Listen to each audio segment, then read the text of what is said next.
بریم برای ساخت بادی لوشن 3-in-1 مرطوب کننده، ترمیم کننده و دئودورانت بدن. آب به بشر اضافه، سپس HEC، آلانتوین، ادتا و NaCl بهش اضافه و میکس میشه.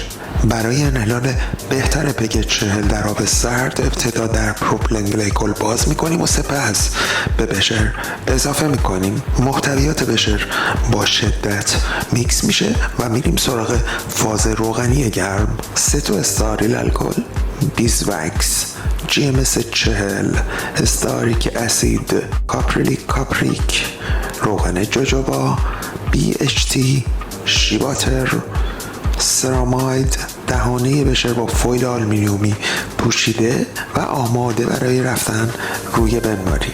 آماده سازی فاز آبی خنک. آب در بشر، نیاسینامید بهش اضافه میشه، سدیم PCA و مقداری دکسپانترول بهش اضافه میکنیم.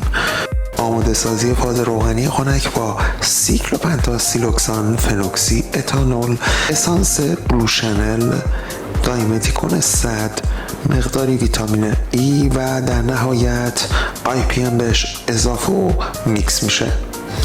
بعد از رسیدن دما به 75 درجه سانتیگراد فازهای آبی گرم و روغنی گرم را از روی بنماری برمیداریم و مقداری رنگ به فاز آبی گرم اضافه میکنیم.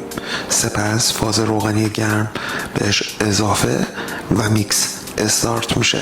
تا رسیدن دما به 35 درجه سانتیگراد به میکس ادامه بدید و بعد از رسیدن دما به 35 درجه سانتیگراد یا پایین‌تر ابتدا فاز آبی خنک و سپس فاز روغنی خنک اضافه و محصولمون آماده است.